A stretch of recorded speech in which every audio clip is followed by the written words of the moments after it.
Thank you, Congressman Rogers. It is an honor to be with you. Today, we come together to address an issue that is close to all of our hearts, saving Americans from the disease of opioid addiction.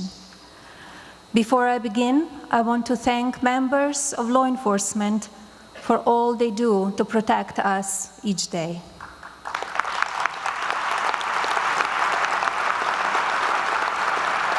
You are each heroes, and this administration will always honor your life-saving work.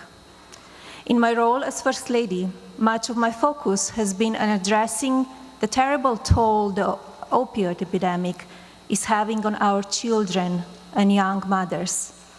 I have seen firsthand both the medical and personal results of this crisis.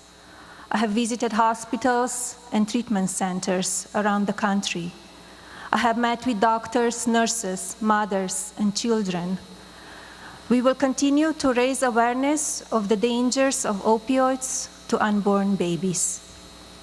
We are also committed to supporting more treatment facilities that help both mothers and babies recover and replace the bond of addiction with the bond of love between a mother and her child. Last year, I was grateful for the opportunity to send a video message to the children who attended Operation Unite's incredible summer camp. As I told them, I have launched an initiative to encourage young Americans to be best. One of the 3 pillars of this initiative is addressing the opioid epidemic. I'm proud of this administration's historic actions to combat this crisis. Together, we are making real progress to help people recover, to support families, and to heal our nation. My husband is here today because he cares deeply about what you are doing to help the millions of Americans affected by the opioid epidemic. This afternoon, he has an important message to share. Ladies and gentlemen, it is now my pleasure to introduce the President of the United States, Donald J. Trump.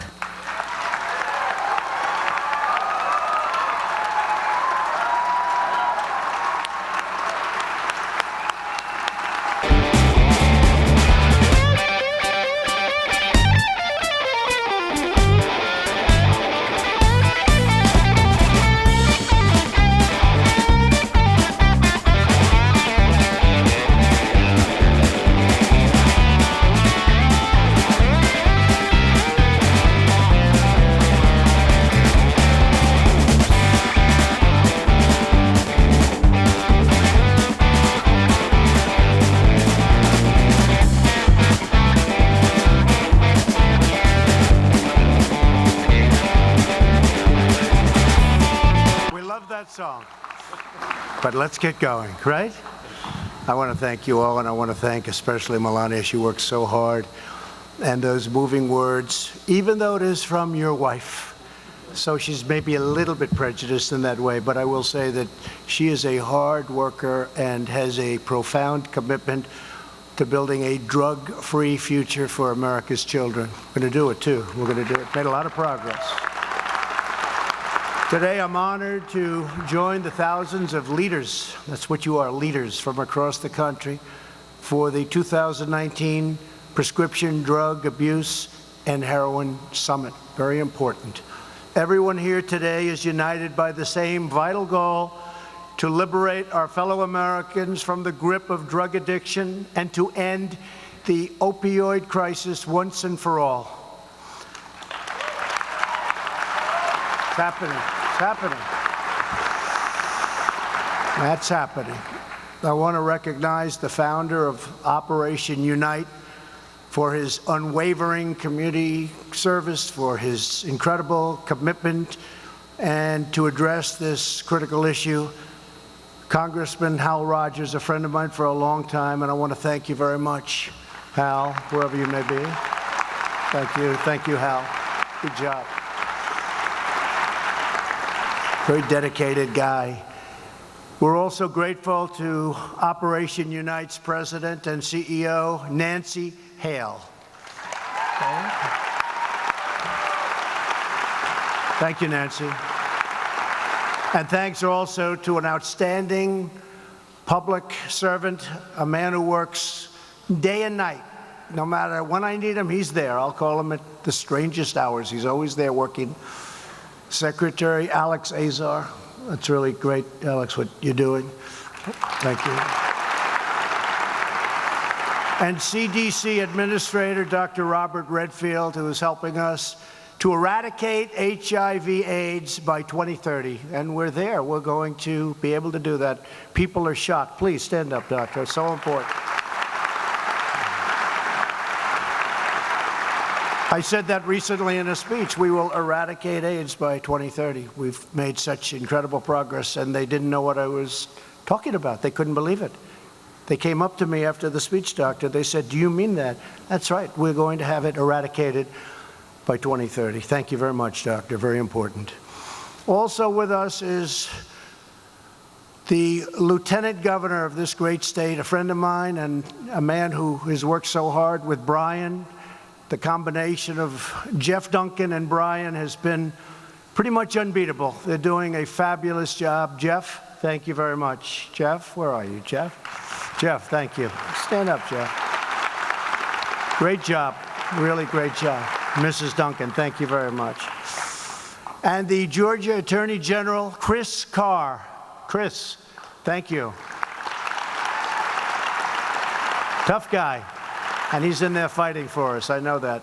As well as members of Congress, Rick Allen, Drew Ferguson, Barry Loudermilk, and Jody Heiss. We have them all. We have them all.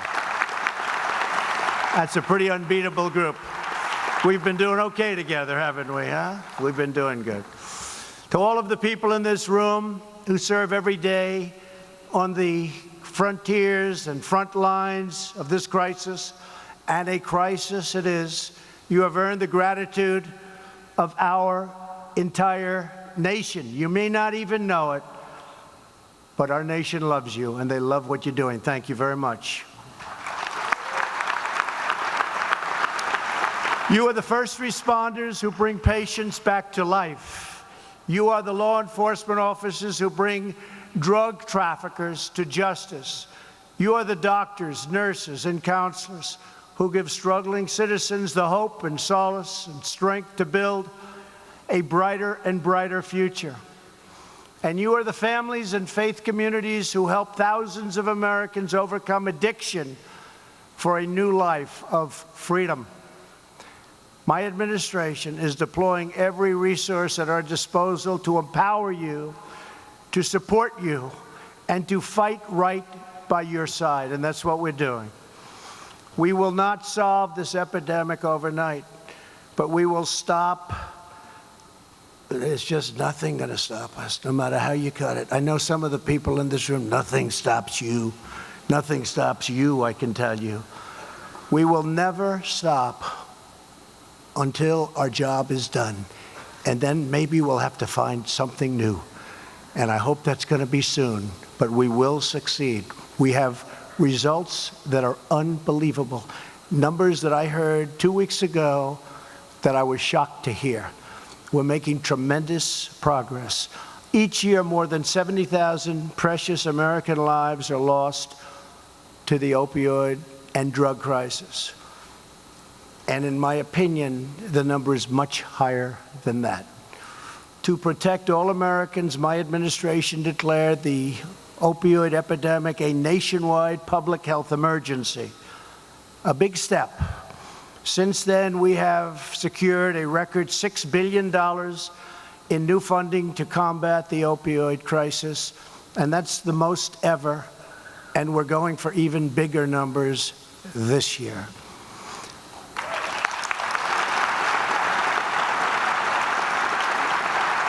Last year, we provided $90 million to prevent youth substance abuse, and I signed the Support for Patients and Communities Act, the largest ever legislative effort to combat a single drug crisis in our nation's history. It's the largest ever.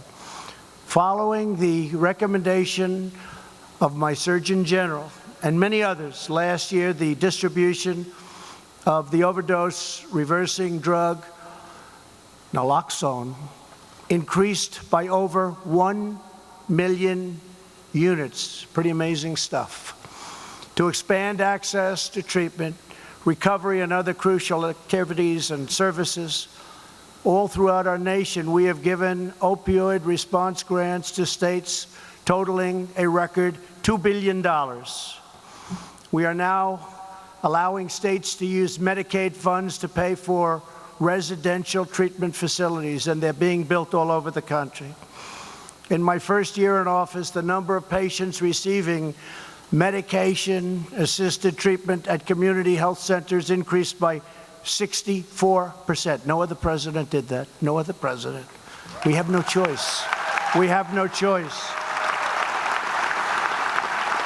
We passed the CRIB Act to expand treatment for mothers and their babies who are born physically dependent on opioids. For our nation's veterans, we are improving pain management with over 43,000 fewer veterans on opioids since January 2017. Think of that, 43,000.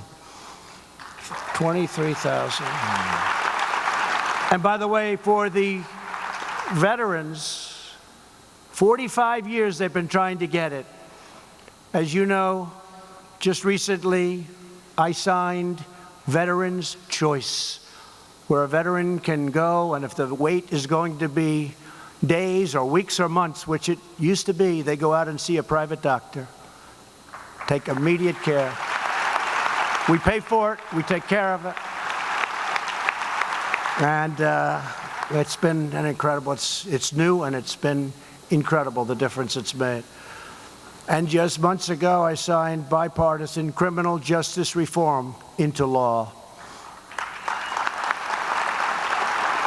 Among other critical changes, the First Step Act provides addiction treatment to Americans in prison. And I'm pleased to report that in just 4 months, more than 16,000 inmates are participating in new drug treatment.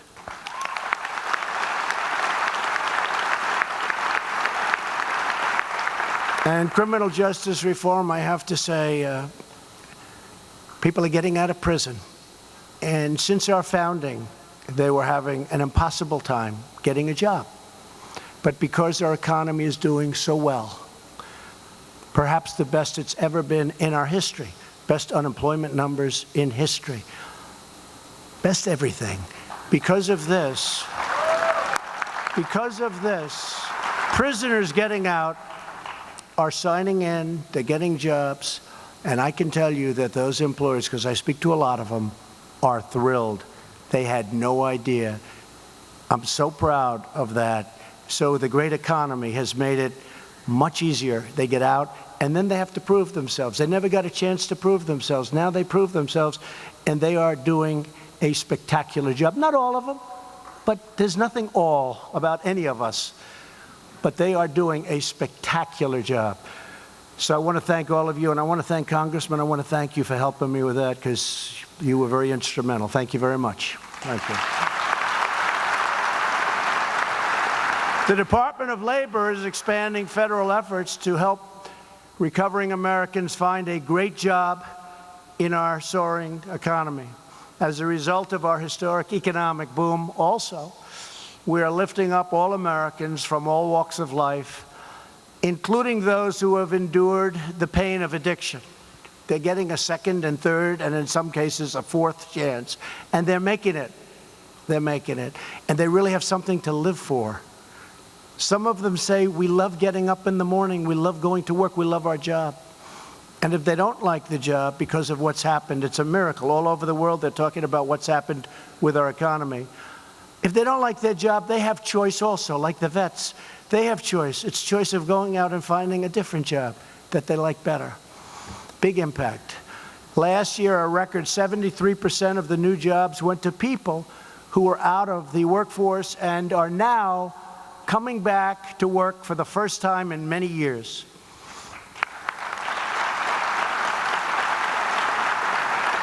And these newly employed citizens are joining 5.5 million more workers who have found jobs since the election, driving our national unemployment rate to its lowest level in 51 years.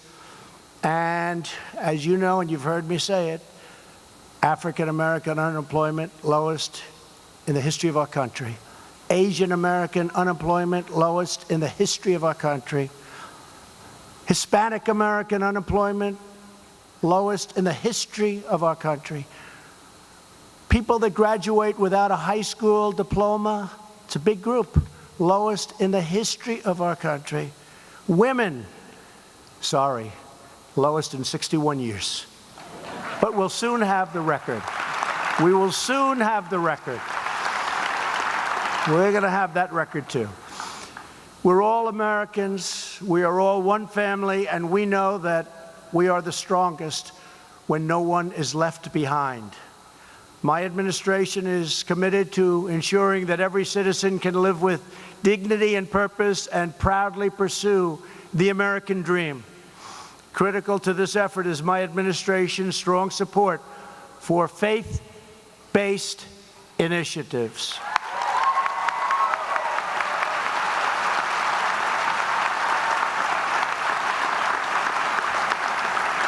America is a nation that believes in the power of prayer and the strength of fellowship, and we believe in the grace of God, and we're proud of it. Here with us today is Dr. Monty Burks. 19 years ago, Monty turned his life around when two women of prayer from his hometown church helped him to get on a path to recovery.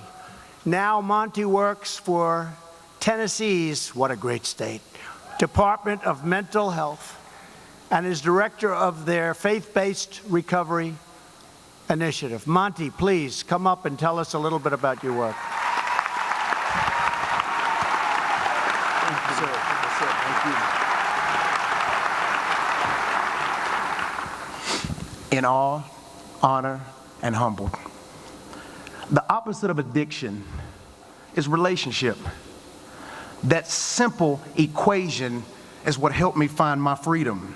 Criminal justice intervention led me to treatment, which led me to recovery, which put me on this podium.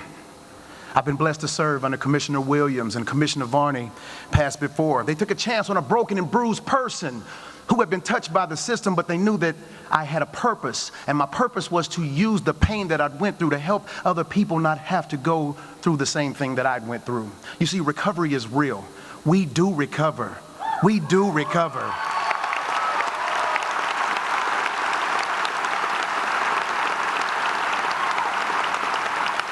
To me, the paradigm shifts with the faith community. Our Governor, Bill Lee, supports the faith-based community being the catalyst to change, to control the narrative, to explain how people in recovery can come back and be fruitful and change the paradigm themselves in their own communities.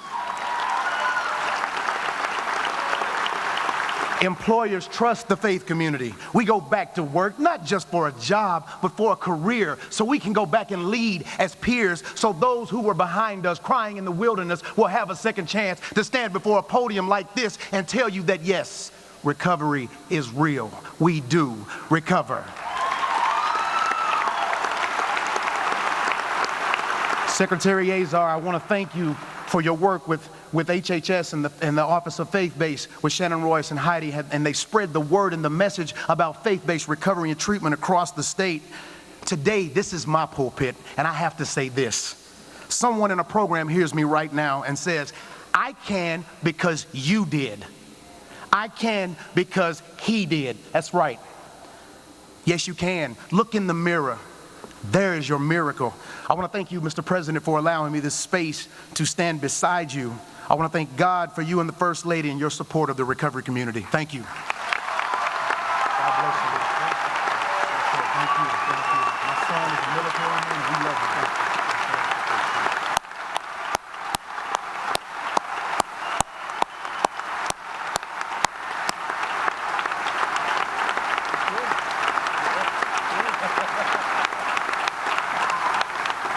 that's great, Monty. You know, he had this beautiful speech written down on his iPhone. This is the new way of doing it. And he never looked at it once. That's a pretty good job. Thank you very much, Monty. Appreciate it. Fantastic.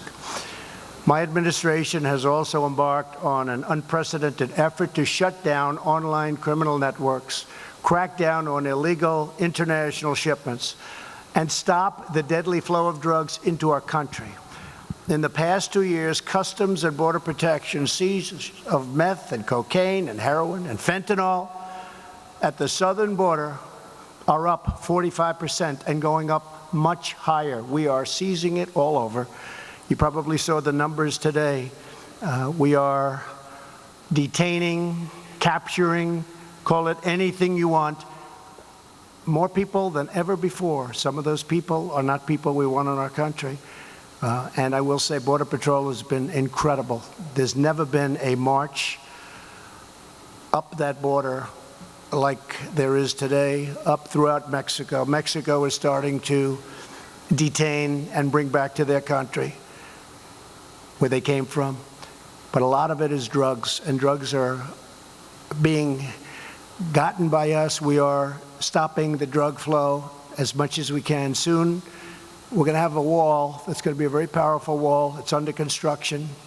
The media doesn't like talking about it. The media doesn't like talking about it. It's one of many things we're doing, but when that wall is finished, we intend to have almost 400 miles of wall built by the end of next year. We're probably ahead of schedule a little bit. That'll have a tremendous impact on drugs coming into our country. And we have many other things, including the finest equipment that you can buy. Hundreds of millions of dollars of the best drug detection equipment you can have. And I always say this, because as good as that equipment is and its genius, the greatest equipment in the world is a dog. Dogs, a certain type of German Shepherd in particular, dogs do a better job than $400 million worth of equipment. Can you believe that? Only the dog lovers would understand that, right? No, it's true. I said to the Border Patrol the other day, they were giving me a little bit of a rundown on the equipment, and you know, it's hundreds, we're close to $500 million worth of equipment at the ports of entry. I said, how does this compare to those great dogs I saw? They say, sir, honestly, the dogs are better.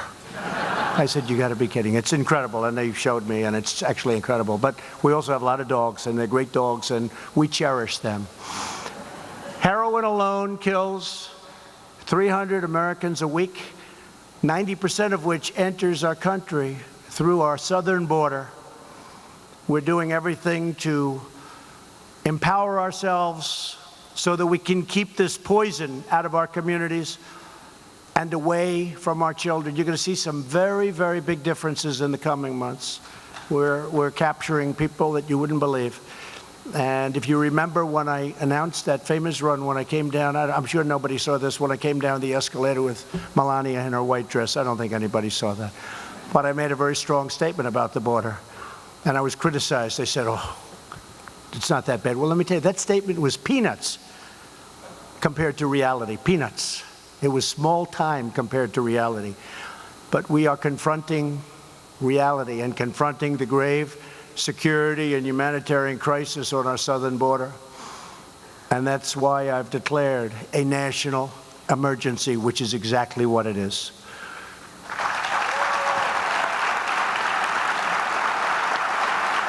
And we've secured historic funding to strengthen border security, including the equipment, including the wall, including more Border Patrol agents, including many other things that you don't even have to know about and some you don't want to know about. Congress must also act to fix, however, our horrible, obsolete, weak, pathetic immigration laws. We could solve the entire problem. I say 45 minutes, but it could go a lot quicker than that. Let's bring it down to 15 minutes. If the Democrats would agree to do certain basic common sense things with respect to our laws. And I do think that there's pressure being put on them, and I think that some of them really do want to do the right thing. I've spoken to some recently, and you might be surprised at what's going to happen, but they see what's going on at the border. It's very easy to see. And they're seeing the drugs, and they're seeing the human trafficking. The human trafficking it's like never before in our history. And this is a world problem, and it's happening all over the world. But for us, it's through the southern border. Today, we're grateful to be joined by Virginia State Police Senior Special Agent Tom Murphy, who has been chasing down drug traffickers for decades. In recent years, he has seen a surge of cheap heroin being trafficked from Mexico, which is now being laced with ultra-lethal fentanyl. Tragically, a year and a half ago, Special Agent Murphy's own son died from an overdose of this kind of deadly drug, and it is deadly. Special Agent Murphy, America's heart breaks for you and for all of the families that have suffered so needlessly. No other family should have to experience the pain and the sorrow that you've endured. Would you please come up to say a few words? Please, Special Agent. Thank you.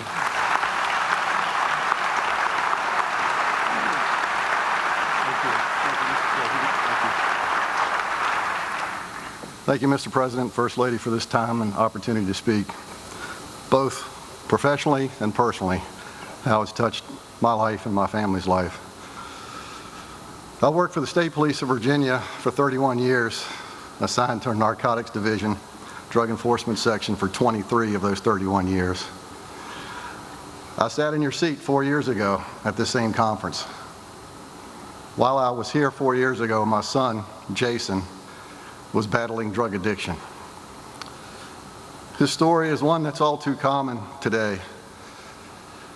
He grew up with ADD, depression, and was medicated at a young age. Prior to 18 years old, he started self-medicating with marijuana. He knew at 18 years old he had to move out of the house because Dad is dead and Dad's a police officer and he can't do that at home.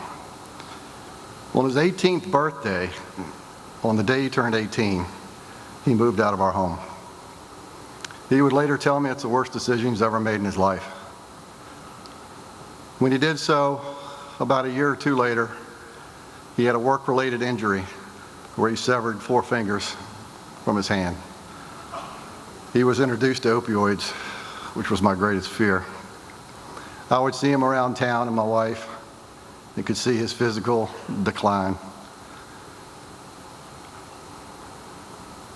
He'd been arrested a couple of times for possession and distribution to continue his habit.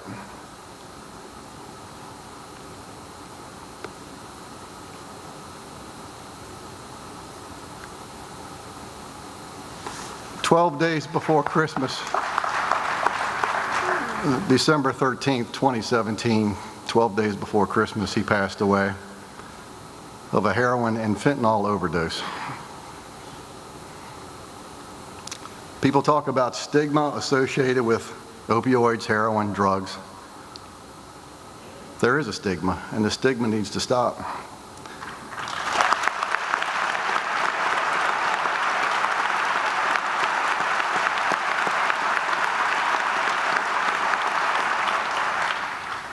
If you want to think about stigma, think about a family that's been through it, professionally and personally. And my family has. And that's only one family of 70,000 in 2017 who lost a loved one because of opioids and heroin. The stigma needs to stop. You need to share your story. I wear 2 bracelets every day since my son's death. On my right wrist is a purple bracelet to honor those who have fallen for drug overdose, has his name on it, and date of birth and date of death. On my left wrist, I have 2, thin blue line. And I've got another one that simply states, every overdose is someone's child. Don't judge, educate.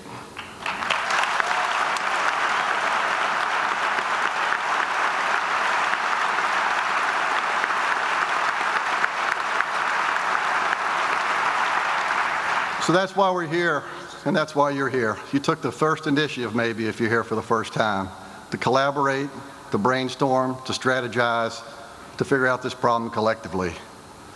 But the message I want to convey today is, don't judge. There's 70,000 different stories that happened in 2017. You heard my son. His name was Matthew Jason Murphy. Thank you.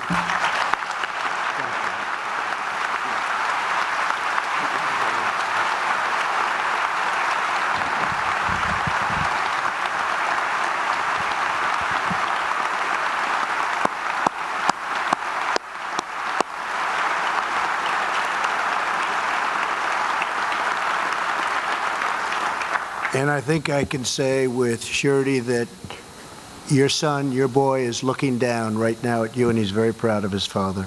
Very, very proud. Thank you.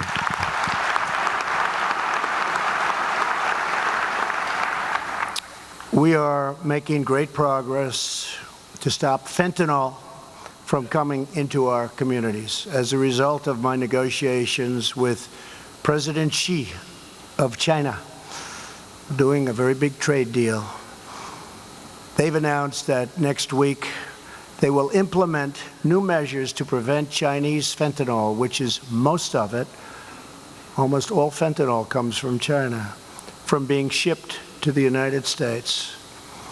And furthermore, and I appreciate this from President Xi, they've agreed that they're going to make it a major crime. It's not a crime now. It's down as an industrial drug. And they're going to make it a crime. And they're going to charge people with the highest level of crime. And in China, unlike in our country, the highest level of crime is very, very high. It's the ultimate. You pay the ultimate price. So I appreciate that very much. Since I signed the STOP Act into law, our amazing Customs and Border Protection officers have stopped over 6 times more packages from reaching American doorsteps. It's a big deal. Right here in Georgia, Customs and Border Protection officers at the seaport in Savannah recently discovered an estimated $19 million worth of cocaine in a shipment of Colombian pineapples. Today, we're proud to be joined by 2 officers who helped find those deadly drugs, James Long and Derek Nobles. And thank you both for your courageous work. Where are you, folks? Where are you? Come on up here. Come on. Please.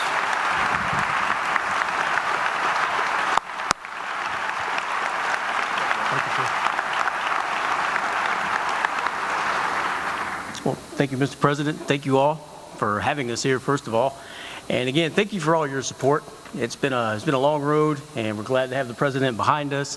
We're glad to have you all behind us on the law enforcement side and the community itself, because you all are our biggest help with finding this. It's like finding a needle in the haystack on most days. But again, thank you all every day for your support. Thank you. Thank you. Thank you, sir. You want to say something? I'm good. Thank you, sir. Did a good job. Thank you both very much. Great job. So many incredible people that I've met doing exactly what you're doing. To all of the Customs and Border Protection officers, DEA agents, and state and local law enforcement that are here today, we love you, we support you, and we are with you all the way, all the way.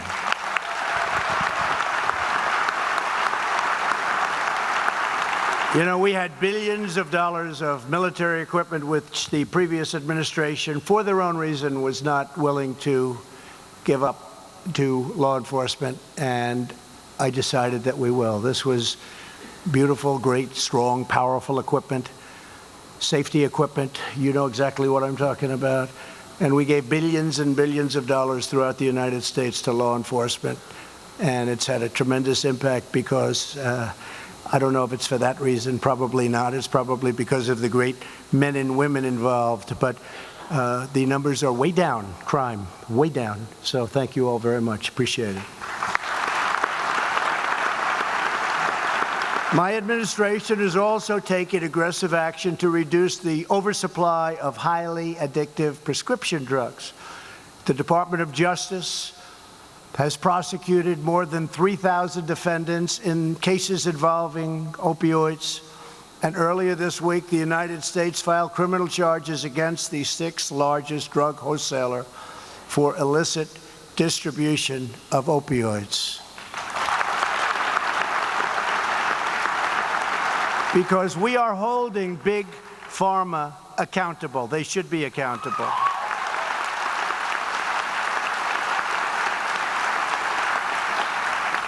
And they didn't give to my campaign. I don't want their money. They gave to a lot of other campaigns. That's a problem. But we are holding them. I couldn't care less. They've got to do what's right. Doing a lot of things. We're also working very strong on drug pricing. It's coming way down. For the first time in 54 years, drug prices went down this year. They went down a little below even. That's a big thing. First time in 54 years, and I give great credit to you, Alex, for that, you and your whole group of wonderful people. Alex was a very, very successful executive at one of the biggest of the companies, and he understood the system better than anybody, and we're lucky to have him. He has done an incredible job. Thank you very much. Many drug companies are giving European countries a better deal than they give their own country, and that has to stop. We've already informed them that's stopping. We are making sure that our great seniors on Medicare will share in the discounts given to other countries. And you know what that means. The sophisticates out there that do this for a living, you know exactly, that's a big deal. It sounds like big deal, but it really is a big deal. At long last, we're stopping the drug companies in foreign countries from rigging the system. I know all about the rigging the system because I had the system rigged on me. I think you know what I'm talking about. Unfortunately, that will be your soundbite tonight, but that's okay. The system was rigged. But the rigging the system against our great seniors and to help doctors and scientists develop non-addictive painkillers, we have nearly doubled funding for opioid and pain research. Thank you very much, doctor. Come on, stand. It gives away more money than any human being on earth. Thank you. Great. Such an important, if we can find that answer, that's going to be a big, it's going to solve most of the problem, I suspect. How close are we? Oh, he's saying, okay. You'll get it. You'll get it. 1 year ago, we pledged to cut nationwide opioid prescriptions by 1/3. Already during my time in office, we have reduced the total amount of opioid prescribed by 34%. That's a pretty amazing number. Pretty amazing. And I'm glad to report today that drug overdose deaths are down in the various states that we polled and checked, the ones hardest hit by the opioid crisis: New Hampshire, West Virginia, Iowa, Pennsylvania, and Ohio. And they're very steeply down in 3 of those cases. An amazing achievement. When I campaigned in those states, that was the biggest thing. And nobody would think it. Unless you're really involved, nobody would think it. Over the last 2 years, our national prescription drug take-back days have collected nearly 3.7 million pounds of prescription drugs. That's 7 times the weight of Air Force One, a very nice plane that's parked about 10 minutes away. A very, very big, heavy plane. Think of that, 7 times. And the next drug take-back day is this Saturday. That's great. And finally, we know one of the most important steps to ending the opioid crisis is to prevent young people from ever using drugs in the first place.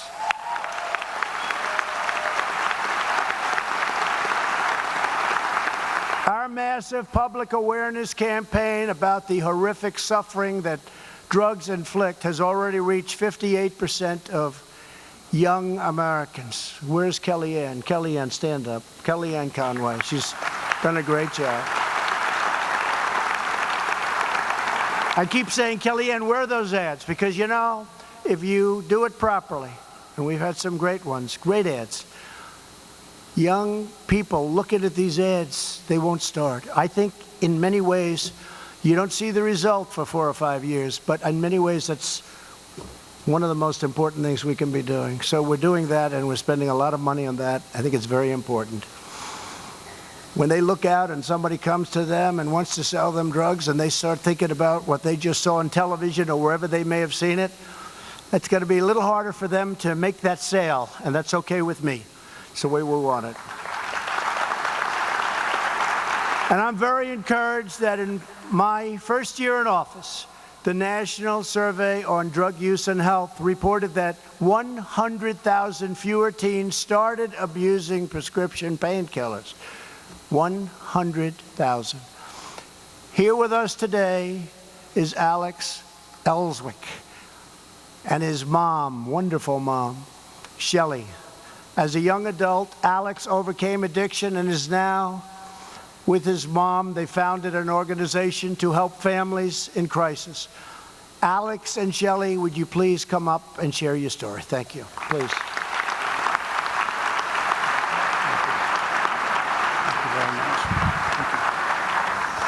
Well, good afternoon. Go Cats. My name is Alex Ellswick, and I'm a person in long-term recovery.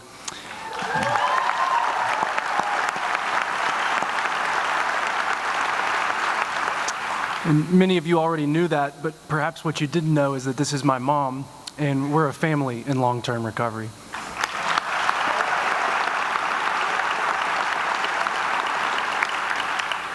And I could tell you all about how my addiction was Groundhog Day in hell, lived over and over and over again, but we've heard enough of death and destruction for a few years now.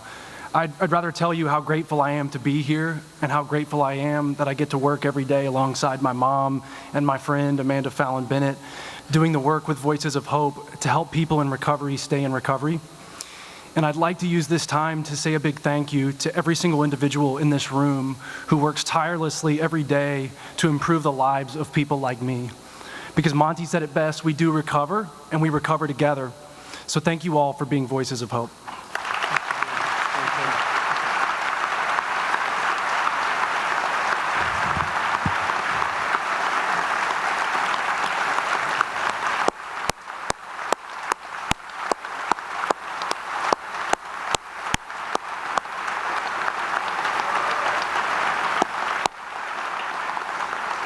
And thank you both.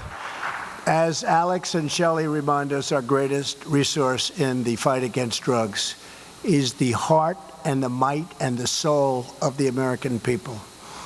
We will prevail because of the courage, commitment, and compassion of heroes like all of you in this room today. You're incredible people. You are America's true source of strength.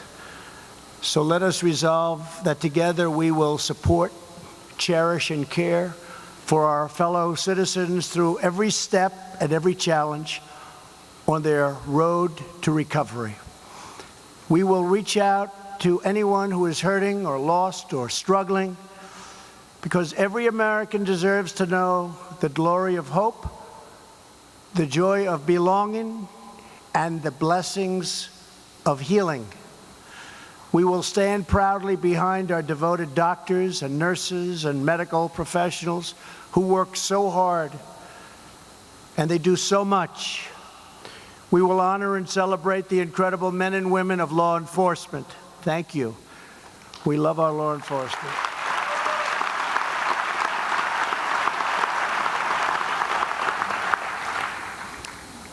I don't know if you know it, but over the last 2.5 years, law enforcement has become hot.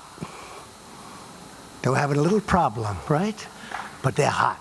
People are loving their law enforcement more than ever before because we respect you. At the highest level, we respect you. And the job you do is incredible and dangerous, but it's incredible. We will strive to give every child a loving home and every home a thriving future. We will renew the bonds of family and faith that link us together as citizens, as patriots and as Americans. We will not let up, we will not give in, and we will never, ever give up on saving American lives. We will end this terrible menace. We will smash the grip of addiction. We will make our cities safe, our communities strong, and our future brighter than ever before. As one united nations, we will work, we will pray, and we will fight for the day when every family across our land can live in a drug-free America. Thank you, God bless you, and God bless the United States of America. Thank you. Thank you.